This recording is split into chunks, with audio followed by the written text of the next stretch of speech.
Hello everybody, this is Jason Hires and this is My Essential Albums Volume 6. Today we're going to be talking about an album that's called Monster and it's by R.E.M. And here's the album cover. And notice on this particular album cover that it has a little thing that says for promotional use only. And you know what, I did buy this at a used record or used CD store at one point in time. The irony of this is that this album is available just about everywhere. This is a really common album. You could probably find this album at a Goodwill. You could find this at just about any pawn shop in America. This album it's kind of an album that kind of doesn't really get its due. And I'm going to kind of explain this a little bit, but it's a really great album. It has a lot of really strong songs. There's a lot of energy. I mean, What's the Frequency Kenneth was a big hit, but there are also songs like Crush with Eyeliner is fantastic.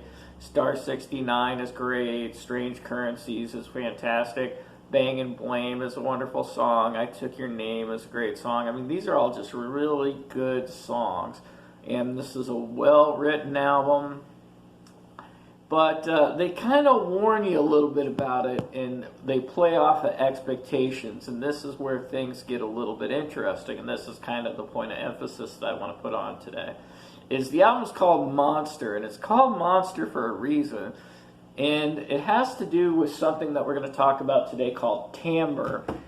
Now, those of you that are music people, you're going to know exactly what I'm talking about, and this is going to be a little boring for you. But timbre is T-I-M-B-R-E, and timbre stands for the quality of sound. Now, in this particular case, what we're really talking about is the quality of the sound of the guitar playing, especially in this particular album. R.E.M. decided to deliver a very different sounding album on this time around than they've done up to this point. Now, they had a big stretch of really great hit albums with Document, followed by Green, followed by Out of Time, followed by Automatic for the People, and then this was the album after that. And, you know, same band, same production crew, everything, but this one, like I said, they released tons of CDs for it, but it just never took off. And I'm going to try to explain something for you by kind of showing you one of the main songs on the album, What's the Frequency Kenneth, and I'm going to try to demonstrate to you kind of like the way R.E.M. might have done the song previously and how they actually did the song on the album to give you kind of a difference in the quality of sound and why, for people that were fans of R.E.M. and wanted R.E.M. to kind of produce the same sounding thing that they always did, why this album would throw them off and why R.E.M. gave it the title Monster. Because, you know, this is a monster album compared to some of the other albums they've done. Alright, so breaking out my guitar here, that's always a bad sign for you guys, isn't it? Alright, so I'm going to try to play the What's the Frequency Kenneth kind of the way like the old school R.E.M. would have done.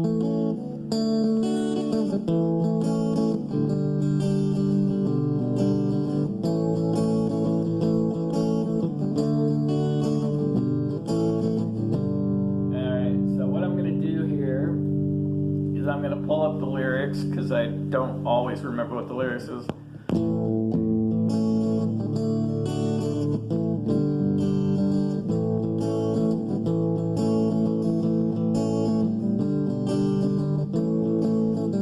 What's the frequency, Kenneth? What's your best dream?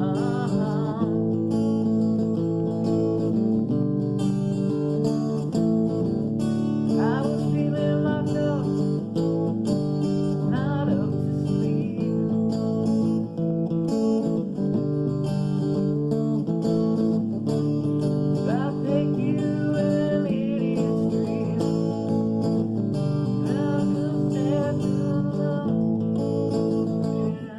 So I'm not doing a super great job of it, but imagine like Mike Mills doing ah in the background, and you know, kind of the more of the jangly classic, Peter Buck kind of guitar playing style, and you got.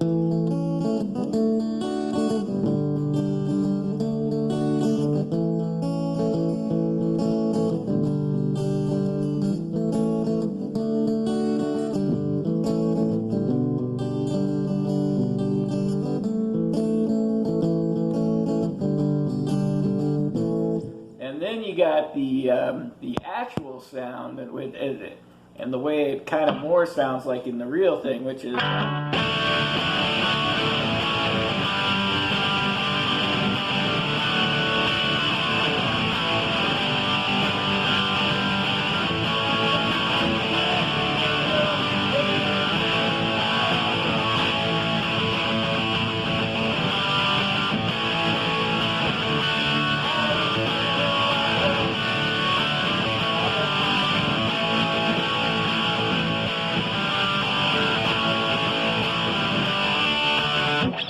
You get the idea.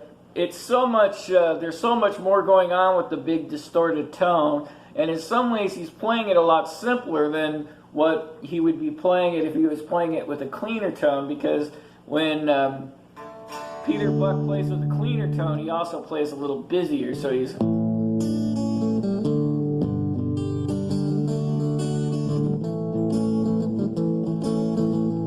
The whole album's like this. You could take, just about any song on this album, and if you played it cleaner and you did the kind of R.E.M. jangly guitars that you are used to hearing from R.E.M., and threw in even like a mandolin in some parts and things like that, you would get a very different feeling for an album. Like a song like, imagine a song like Let Me In played a la Monty's Got a Raw Deal, for instance, and then you would get a very different feel, and then that would have been a lot more familiar feel for R.E.M. fans, and they would have felt, I think, more comfortable with the album. But because it had a very different timbral quality with the heavy distorted guitars and the phasing and a lot of other things, it really threw a lot of listeners off, which is why R.E.M.'s Monster exists in the bargain bin for a lot of people, but it shouldn't. It's a really great album, and it's actually the album that got me into R.E.M. in the first place. So listen to it again if you haven't listened to it in a while, and really concentrate on the songs, because in the end, the songs are all really great, and don't get too thrown off by the heavy guitars. All right, well, that's it for today. Thank you for listening. Have a good one. Bye.